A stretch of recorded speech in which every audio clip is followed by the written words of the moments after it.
ராதா காதல் வராதா அப்படிங்கிற ஒரு அருமையான சாங் ஒன்று இருக்கும். அந்த பாட்டுல வர கெட்டப், காஸ்டியூம் எல்லாமே அவ்வளவு அருமையா இருக்கும். ராதா காதல் வராதா ராதா. அப்படியே இந்த ஜோக்கர் வெர்ஷனுக்கு வந்தீங்கன்னா மண்ட மயிர்ல மயில் ரெக்கைய சொறி வச்சிட்டு ராதா ராதான் பாட்டு பாடிட்டு இருக்கா. கிருஷ்ண பந்தா பாஸ்போர்ட் தந்தா. எப்படிப்பட்ட சாங்க இந்த கன்னடா வெர்ஷன்ல கண்ணா பின்னான் விட்டு கழிஞ்சு வச்சிருக்காங்க. இவ்வளவுதானா அப்படின்னு கேட்டீங்கன்னா இல்லங்க. நம்ம தமிழ்ல பிளாக் பஸ்டர் ஆன ஒரு சாங்னா இந்த டைலாமோ சாங் தான். இந்த பாட்டை கன்னடா வெர்ஷன்ல சித்ரான்னு எடுத்து வச்சிருக்காங்க. யாரா அந்த சித்ரா?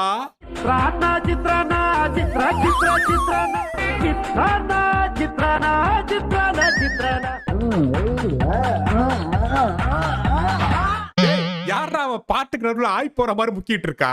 என்னடா பண்ணி வச்சிருக்கீங்க?